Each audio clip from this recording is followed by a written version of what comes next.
اچھا جی، تو آج ہمارے سامنے اردو کی ایک بڑی دلچسپ پراسرار کہانی ہے، اندھی گلی کا راز۔ جی بالکل۔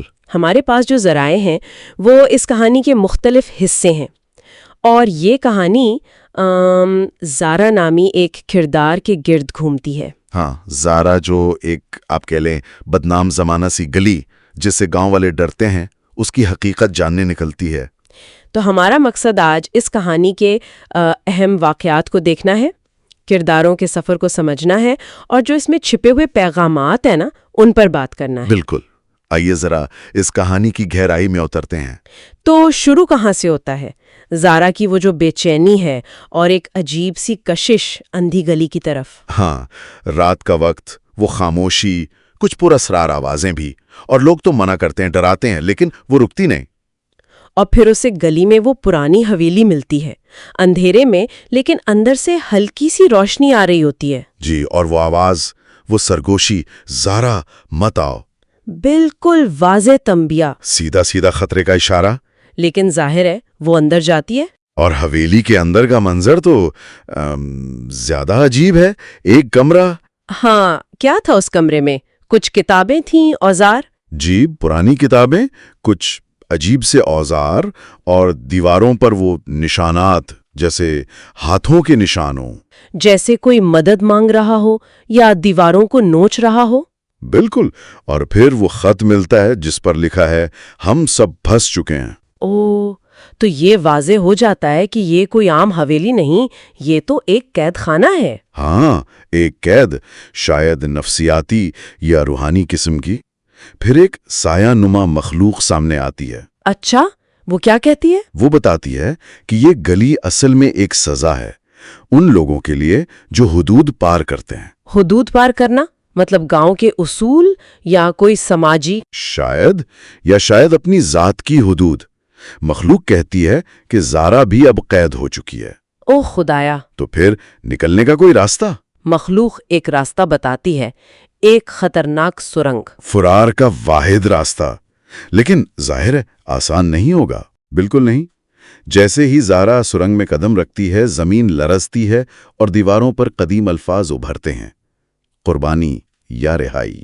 قربانی یا رہائی، یہ تو بڑا گہرا سوال ہے۔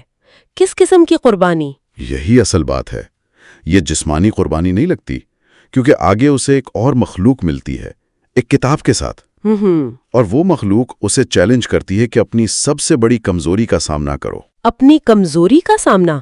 وہ کیسے؟ زارا ایک آئینے میں دیکھتی ہے اور اسے اپنا ہی عکس نظر آتا ہے۔ اچھا۔ مگر وہ عکس اس سے کہتا ہے کہ تم کمزور ہو، تم یہاں سے نہیں نکل سکتی۔ یہ تو بہت مشکل امتحان ہے، خود اپنے آپ کا سامنا کرنا۔ جی، یہ اندرونی کشمکش کی انتہا ہے، لیکن زارا کا جواب بہت اہم ہے۔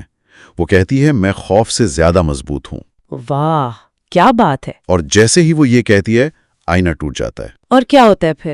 وہ جو بھٹکتی روحیں تھیں، جو شاید پہلے پھنسی ہوئی تھیں، وہ آزاد ہو جاتی ہیں۔ تو زارا کی ہمت نے، اس کی خود شناسی نے دوسروں کو بھی آزاد کرا دیا؟ بالکل، اس نے اپنی کمزوری کا سامنا کرنے کی قربانی دی تو دوسروں کو رہائی ملی۔ لیکن آپ نے کہا تھا کہانی ختم نہیں ہوتی۔ نہیں، ابھی نہیں۔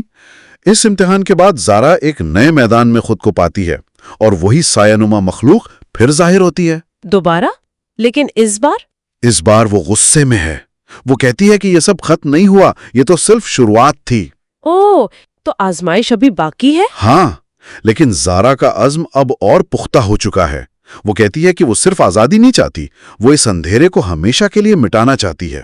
اندھیرے کو مٹانا، یہ بہت بڑی بات ہے۔ جی، اور اس کے اس عزم کے سامنے وہ مخلوق، وہ اندھیرا جیسے پگھل جاتا ہے، روشنی میں تحلیل ہو جاتا ہے۔ اور پھر وہ میدان زارا کے اپنے گاؤں میں بدل جاتا ہے، لیکن اب وہ گاؤں پہلے جیسا نہیں ہے۔ کیسا ہے اب؟ روشن ہے، خوشحال ہے، اور وہ جو اندھی گلی کا خوف تھا وہ ختم ہو چکا ہے۔ گلی اب ایک عام سا راستہ ہے۔ تو یہ کہانی صرف خوف کی نہیں ہے، یہ تو ہمت کی کہانی ہے۔ بالکل، زارا کا خوف پر قابو پانا، نامعلوم کا سامنا کرنا، یہ مرکزی نقطہ ہے۔ اور قربانی کا عنصر بھی، اس نے یہ خطرہ صرف اپنے لیے نہیں اٹھایا۔ ہاں، اس کا اثر پورے گاؤں پر ہوا، اجتماعی تبدیلی آئی، اس کی انفرادی ہمت نے پورے سماج کو بدل دیا۔ یہ جو اندھیرے کا روشنی میں بدلنا ہے یہ بہت اہم ہے. یہ صرف گلی کا ٹھیک ہونا نہیں ہے. نہیں، یہ خوف پر امید کی فتح ہے، مایوسی پر جمود پر عزم کی فتح ہے، یہ شعور کی تبدیلی ہے. تو آخر میں سب ٹھیک ہو جاتا ہے. گلی محفوظ، گاؤں آزاد، زارا ایک ہیرو. کہانی کا اختتام تو خوشکن ہے. ہاں، بظاہر تو سب ٹھیک ہو گیا. زارا نے اپنی اندھی گلی کا راز کھول دیا اور اندھیرے کو روشنی سے بدل دیا. لیکن ایک سوال ذہن میں آتا ہے، کیا ہر اندھیرا مٹنے کے بعد روشنی ہمیشہ قائم رہتی ہے؟ یا کہیں ایسا تو نہیں کہ ہر اختتام کسی نئی انکہی کہانی کا آغاز ہوتا ہو؟ یہ ایک بہت دلچسپ نقطہ ہے. شاید ہر جیتی ہوئی جنگ کے بعد ایک نیا میدان سجتا ہو. یہ سوال ہم اپنے سننے والوں کے لیے چھوڑتے ہیں.